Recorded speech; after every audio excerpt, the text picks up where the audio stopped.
Assalamualaikum warahmatullahi wabarakatuh. Salam Om Swastiastu, Namo Buddhaya, Salam Kebajikan. Di sini akan mempresentasikan mengenai latar belakang pemikiran tokoh, yang mana tokoh yang kami ambil adalah John Locke sebagai tokoh filosof. Tugas ini kami dedikasikan untuk memenuhi tugas terstruktur atau tugas per kelompok dari mata kuliah filsafat hukum. Dibimbing langsung oleh Bapak Alfi Pratama. Nama saya Rifania Yasinta dengan NPM 18341. Nama saya Nanda Pratiwi, NPM 18343. Perkenalkan, nama saya Ibnu Faizi Ramadan, NPM 18347. Nama saya Aurelia Farisya Zahra, NPM 18354. Perkenalkan, nama saya Nabila Apriani, NPM 18364. Di sini saya akan menjelaskan pembahasan tokoh. Tokoh yang akan saya bahas di sini adalah John Locke. John Locke ini adalah merupakan seorang filsuf yang menjadi salah satu tokoh utama dari pendekatan empirisme. Selain itu, di dalam bidang filsafat, Locke juga dikenal sebagai filsuf negara liberal. Locke dipandang sebagai salah satu figur terpenting di era pencerahan. Selain itu, Locke menandai lahirnya era modern dan juga pasca Descartes, karena pendekatan Descartes tidak lagi menjadi satu-satunya pendekatan yang dominan di dalam filsafat pada waktu itu. Tulisan-tulisan Locke tidak hanya berhubungan dengan filsafat, tetapi juga tentang pendidikan, ekonomi, teologi, dan medis. Karya-karya Locke yang terkenal dan terpenting adalah Essay Concerning Human Understanding, yaitu artinya esai tentang pemahaman manusia. Lalu Letters of Toleration, yaitu artinya tulisan-tulisan tentang toleransi. Dan yang terakhir, Two Treatises of Government, yang artinya 2 tulisan tentang pemerintahan. Ajaran John Locke tentang negara dan hukum ditulis dalam bukunya yang terkenal, yaitu Two Theories on Civil Government. Jadi semula tujuannya daripada aliran hukum alam itu adalah untuk membatasi kekuasaan absolut daripada negara yang diciptakan antara lain oleh Nicole Machiavelli dan Jody Bodin. Jadi sebenarnya teori hukum alam ini merupakan lanjutan daripada aliran monarkomaken yang dipelopori oleh Jonas Althusius. Tetapi para penganut hukum alam lalu melepaskan unsur-unsur teologis atau unsur ketuhanan yang menyatakan bahwa hukum itu tidak lagi diturunkan dari Tuhan, akan tetapi dari alam kodrat itu sendiri dan berdasarkan asas rasio. Maka kekuasaan penguasa itu tidak diturunkan dari Tuhan yang mengakibatkan kekuasaan penguasa itu bersifat mutlak, tapi kekuasaan itu berdasarkan atas hukum alam. Maka dengan demikian kekuasaan penguasa itu tidak mungkin bersifat mutlak.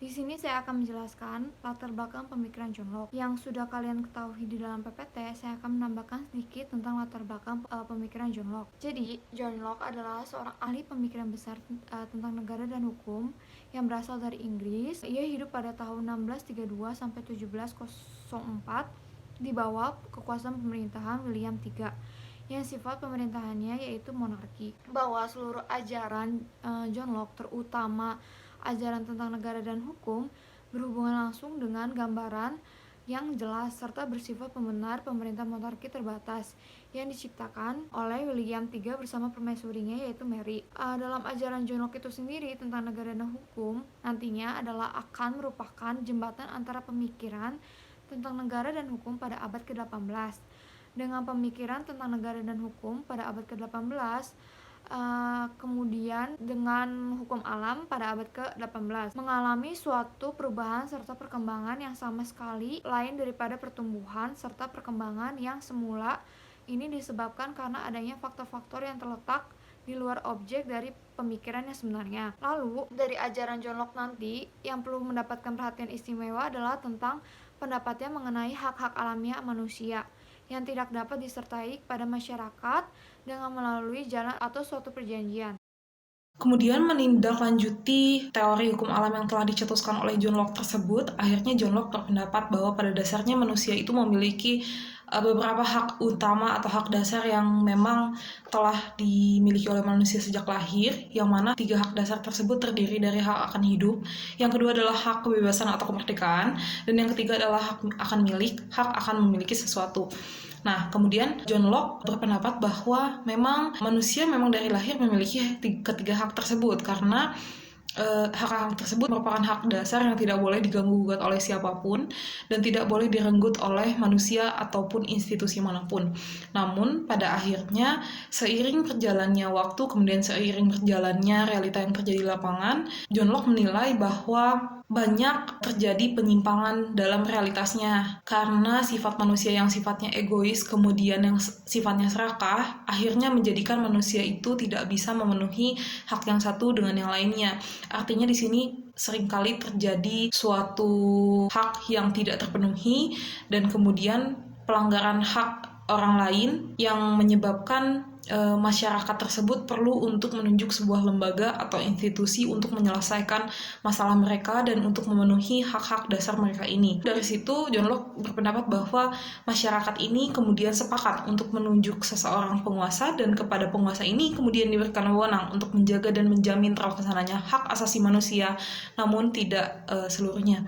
Artinya di sini masyarakat telah sepakat untuk menunjuk suatu institusi atau lembaga yang dinamakan negara, yang akhirnya setelah terbentuknya suatu negara, akhirnya negara ini yang diberikan kewenangan untuk menyelesaikan sengketa-sengketa yang terjadi di manusia. Kemudian juga dia punya wewenang untuk melaksanakan hak-hak dari masyarakat itu sendiri, sehingga setelah diadakannya negara tersebut, hak-hak manusia tersebut bisa diatur dan tidak akan berbenturan antara hak manusia yang satu dengan hak manusia yang lain. Namun di sini perlu digarisbawahi bahwa negara pun menurut John Locke tidak diberikan kekuasaan sepenuhnya untuk menjalankan hak-hak asasi secara seluruhnya, namun juga dibatasi oleh hak-hak yang ada. Jadi tetap negara mempunyai kekuasaan dalam memimpin dan untuk menciptakan terselenggaranya hak asasi manusia yang baik dan terpenuhinya hak asasi manusia yang diharap-harapkan.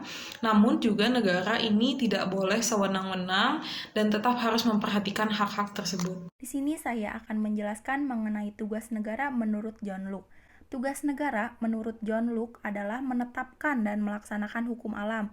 Hukum alam di sini artinya negara itu tidak hanya menetapkan dan melaksanakan hukum alam saja, tetapi dalam membuat peraturan atau undang-undang negara pun harus berpedoman pada hukum alam. Ciri atau tanda daripada hukum alam ini bahwa berlakunya hukum alam ini umum dan sesuai dengan rasio. Maka peraturan yang sifatnya tidak umum itu bukan peraturan dari hukum alam. Dengan demikian, tugas negara adalah meliputi yang pertama, membuat dan menetapkan. Yang kedua, melaksanakan peraturan-peraturan yang telah ditetapkan itu. Yang ketiga, kekuasaan mengatur hubungan dengan negara-negara lain. Selanjutnya, sehubung dengan pembagian tujuan negara, John Locke juga membicarakan mengenai bentuk-bentuk negara. Bentuk-bentuk negara berdasarkan kriteria dapat dibedakan menjadi 3. Yang pertama, apabila kekuasaan perundang-undangan itu diserahkan kepada satu orang saja, maka negara ini disebut monarki. Yang kedua, apabila kekuasaan perundang-undangan itu diserahkan kepada beberapa orang atau kepada suatu dewan, maka negara ini disebut aristokrasi. Yang ketiga, apabila perundang-undangan itu diserahkan kepada masyarakat seluruhnya atau rakyat, sedangkan pemerintah hanya melaksanakan saja, maka negara ini disebut demokrasi. Pembahasan selanjutnya akan dijelaskan oleh rekan saya yaitu Aurelia.